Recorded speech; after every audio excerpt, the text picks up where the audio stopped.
What's up everybody, welcome back. Thank you so much for taking the time to hang out. Today we're going to compare DJI Osmo Mobile versus Smove Mobile and Smove Q. Let's do this.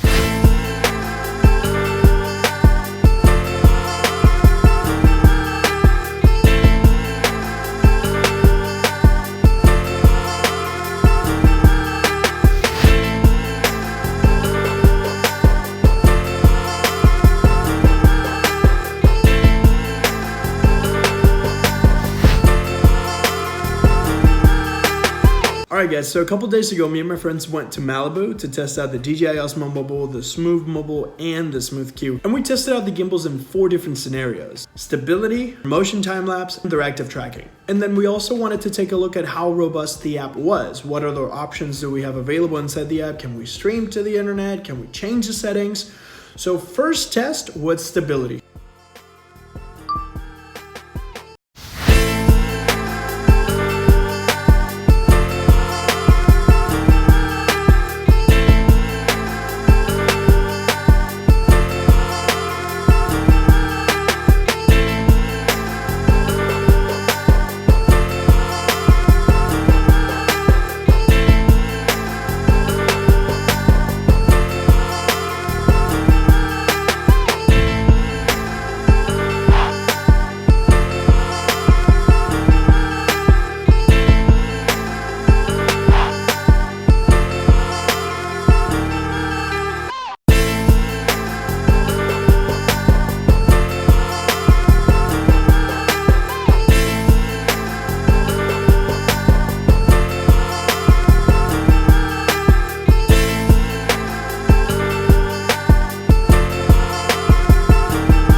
Alright guys, so in my opinion, the camera app is where it's at. Now this depends on what type of footage you're taking. So if you're not really running or walking or doing anything that might impact the shakiness of the phone versus the gimbal, you might not really need to use the camera app or anti-shake on the ZY Play app for the Smove Q. Now the camera app and the ZY Play app add digital image stabilization in the mix. So what it does is that it crops the image a little bit, but it accounts for that extra movement. So it's very, very useful at the times when you're walking or running or doing any uneven terrain like I was. So definitely the camera app will perform slightly better, and the ZY Play app will give you the option to turn on anti-shake, which is digital image stabilization.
Motion time-lapses is really fun. It's one of my favorite modes. DJI Osmo Mobile and a ZY Play app for the Smove Q, they're very similar. You can just simply go and select your point A to point B, but the ZY Play app gives you the ability to customize some of the sliders for the rotation, all that fun stuff. So depending on the type of shooting that you're doing, you might benefit for the extra customization.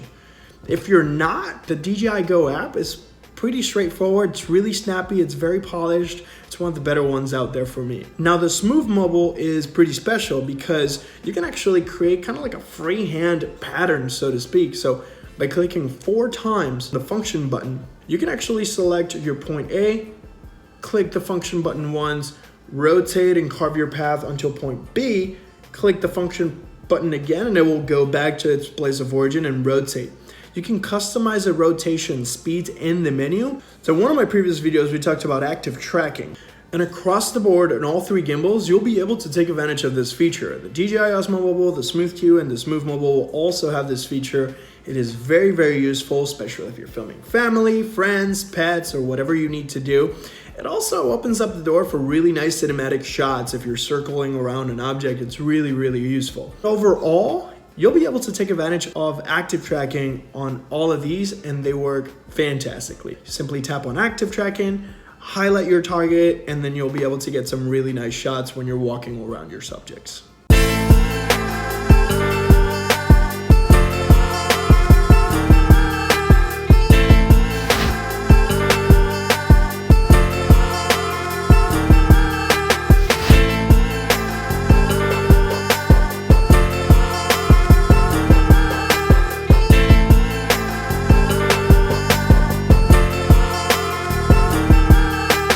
The DJI Osmo Mobile allows you to film up to 4K at 30 frames per second.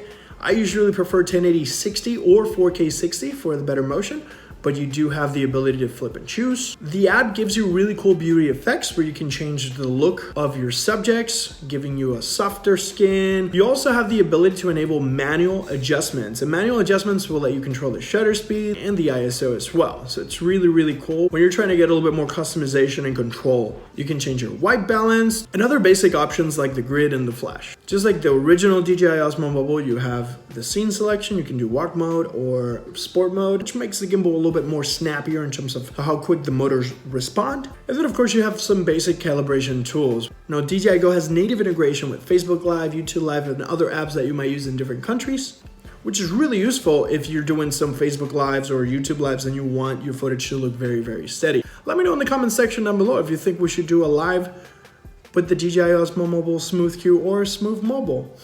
I might do that.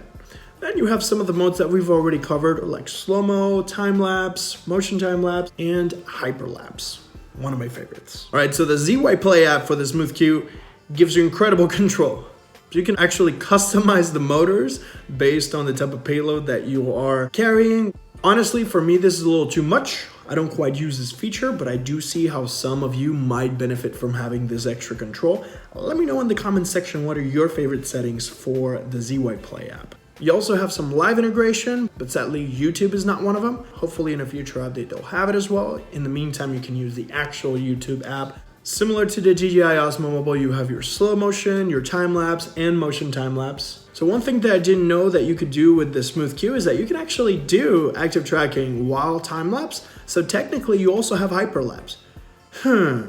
Let me know if you'd like to see a hyperlapse battle. Now the ZY Play apps regarding motion time-lapse gives you way more control over its competitors. You have the ability to control the autofocus rate, you have the ability to control the zoom rate as well, and you also have the roll control. So as you can see, you have way more control during motion time-lapse with the ZY Play app, so that's definitely something very, very useful that the other apps don't have. Similar to the DJI Go app, you have controls over the resolution up to 4K 30 frames per second, and it also includes a manual control mode similar to the DJI Go app that allows you to control shutter speed, white balance, ISO, all that fun stuff. Now, an extra feature that the ZY Play app allows you to do is that you can remotely control your Smooth Q. Right, so if you have another device, you can actually use that other device to control the Smooth Q movements. Now the Smove mobile app has everything you need in order to film and vlog and do all that fun stuff. You have time lapse, you have slow motion, you have panoramic shots, you can switch back and forth. You have the ability to control your resolution up to 4K 30, just like all the other apps. The one thing that it's lacking is a live integration with other applications like Facebook or YouTube. It does allow you to control the motors just like the ZY Play app, which is really interesting. And for what I know so far, we're about to get some updates that might give you hyperlapse capability. So stay tuned for that. Let me know in the comment section down below, what are your thoughts? Which one's the best for you? I think the DJI Osmo Mobile and the Smove Mobile fit my style perfectly with that sweet extension capability. Thank you so much for watching. Until next time.